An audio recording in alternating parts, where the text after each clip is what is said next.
Good afternoon. Welcome to the daily briefing here at St. Clair County, where Sam Bierman and Chairman Mark Kern will give their reports. Sam, welcome. Thank you. So, as we said, we were hoping our numbers would stay consistent and keep going for the metrics that we were hoping to meet, and we're looking at a good third day in a row, so we're going to keep our fingers crossed for the rest of the week. So as of today for St. Clair County, 10,187 individuals have been tested, with 1,505 positive test results, which is an increase of 15 from yesterday, and that does include both males and females from their teens up to their 70s. We are at 8,622 negative test results, with 60 results that are still pending. And sadly, we do have 2 additional deaths to report today, which does bring St. Clair County's total to 114. The first was a female in her 70s. The second was a male in his 60s, both who did have underlying health conditions. And as always, our condolences go out to both of those individuals' families. For those who have completed the IDPH required 14-day quarantine period, we are at 1,022. For state totals, 1,100,002 tests have been performed, with 129,837 positive test results, which is an increase of 625 from yesterday. And deaths for the state today is 6,095, which is an increase of 78 from yesterday. For hospitalization numbers, and these are for hospitals that are in St. Clair County, we have 50 patients that are currently admitted due to COVID-related reasons, and 5 of those individuals are on ventilators. For congregate living facilities that are in outbreak status, and that is 2 or more staff or residents that are either COVID positive or who have COVID-like symptoms, Atrium of Belleville has 3 cases and no deaths. Bria of Belleville currently has 47 cases and 4 deaths. Bria of Cahokia has 8 cases and no deaths. Caritas Family Solutions in Belleville has 12 cases and no deaths. Caseyville Nursing and Rehab has 3 cases and no deaths. Cedarhurst of Shiloh has 12 cases and no deaths. Cedar Ridge of Lebanon has 19 cases and 2 deaths. Colonnade Senior Living in O'Fallon has 5 cases and no deaths. Four Fountains in Belleville has 104 cases and 26 deaths. Help at Home in Belleville has 2 cases and no deaths. Help at Home in O'Fallon has 5 cases and no deaths. Knollwood Retirement Center in Caseyville has 8 cases and 1 death. Lebanon Care Center in Lebanon has 54 cases and 10 deaths. Memorial Care Center in Belleville has 44 cases and 5 deaths. New Athens Home for the Aged has 52 cases and 4 deaths. St. Paul's Home in Belleville has 42 cases and 14 deaths. Swansea Rehab and Care Center has 26 cases and 4 deaths. And TDL Incorporated in Belleville has 4 cases and no deaths. And now I will turn it over to Chairman Kern for his update. Thanks, Sam. So during a crisis like the one that we are still in the midst of, you find out the number of stresses that are on the system. And we've had many stresses during this event.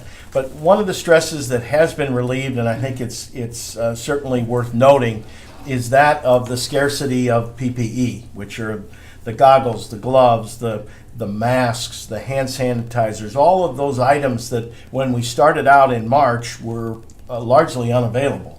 And we were scrimping, saving, going through old stock, trying to come up with enough just to get us through the day. Since then, those PPE have really arrived here. We've gotten many, many pallets. Sam's got them at the health department. Herb and the group gets them here at EMA. And we really are indebted to those who have supplied and helped us acquire those PPE. So that's our state representatives, our state senators, all of the representatives that have really come to work for us to make sure that we have what we need. Also those people in the private sector, like Stumpy's, that came forth with the hand sanitizer. Part of Team St. Clair, all part of the effort to make sure that we deliver the kind of service that I think everyone out there expects of an EMA, of a county during a crisis like this. So once again, thank you to all those that have put forth the help, and that's at least one thing that right now we're not having to worry about during all of this. We'll move into our zip code report for today. As Always, if you don't hear your zip code, it doesn't mean there isn't a COVID positive person in your zip code. It just means that it hasn't risen to the level above 5 yet. In 62059, we remain at 7 today.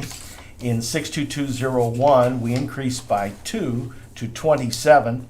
62203, we increased by 1 to 48. 62204, we increased by 2 to 55. 62205, we increased by 1 to 63. 62206 remains the same at 126. 62207 goes down 1 today to 86. Those numbers going down normally mean that someone transfers from one zip code to another. We add the negatives because we add the positives. We want to make sure you get the most accurate number that we possibly have. 62208, we increase by 1 today to 85. 62220 increases by 1 to 151. 62221 increases by 2 to 131. 62223 remains the same at 58. 62226 increases by 1 today to 165. 62232 remains the same at 28. 62239 remains the same at 15. 62243 remains the same at 8. In 62254, we go up by 2 today to 57. 62257 remains the same at 11. 62258 increases by 1 to 16. 62260 remains the same at 12. 62264 remains the same at 48. 62269 goes up 1 today to 86. And 62285 remains the same at 17. Herb? Very good. And Chairman, you talked about the Team St. Clair, the people who stepped up to the plate like Stumpy. So, we can't forget John Smith, Smitty is nicknamed, that made the face shields when we couldn't get face shields, right. Or the group of ladies that made the green mask for us. So For the county, the 1,000 masks so that we could open up Yes. last week.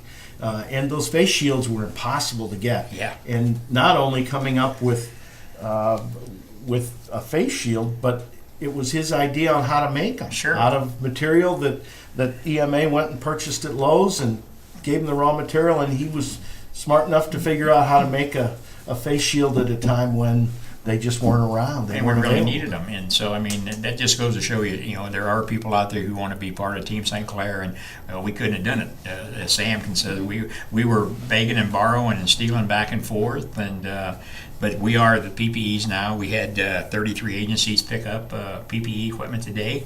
So right now, knock on wood, that seems to be stock-wise. Conference calls we had with the hospitals and EMS providers today, a little concerned. They reported on the EMS side that they're starting to see a little tick up in the COVID positive cases for some of the EMS people. So they're really keeping an eye on that. And we asked everybody to keep our EMS responders out there. They're the ones that's coming and knocking on your door when you're feeling bad and taking all the precautions. But it just goes to show you that you can take all the precautions you want, and it may get you. We was asked at Lebanon Nursing Homes, actually put out a request today. They're asking for some donations of some 12-ounce bottles of Gatorade at both of the nursing homes. And if there's people out there that maybe's got some extra or want to feel generous and donate some to the nursing homes there, the donations are being dropped off at St. Joseph's Church at 901 North Alton Street in Lebanon, Illinois. The EMA staff here is going to take some out there. They're finding that the residents are in need of that, so we're going to take some of it out there to help supply them. If anybody wants to do that, it would be greatly appreciated. So you heard Sam's numbers, 2 more deaths to report here in the county, a total of 114. One comment that I answered just today on our page, somebody said that we ought to just take the mask off and open back up, and that's the wrong thing to be doing right now. If you look around, whatever you want to believe, we're believing our numbers here. We're believing what our medical experts are telling us. That's not the right thing to do right now. The numbers say that we're on the right track to head towards phase 4, and we're going to continue that track. Sam's going to continue to come in here, and hopefully I'm going to put her on feet to the fire and say we got to keep the numbers under the metrics we need to be at. So That's the plan. that's the plan, and she works hard at doing that. I can tell from the minute she walks in the door what type of briefing we're going to be doing by the look on her face. But we appreciate you following the briefings. Please share it. Tell your neighbors, your families that we're still in this. We're getting closer. June 26th is right down the road, a couple of weeks, and we'll be into phase 4. And then we can maybe all take a deep breath. So we'll be back tomorrow afternoon with the briefing, and we'll be back with Daisy and Cindy in a few moments to translate this into our Spanish communities. Have a good rest of the evening.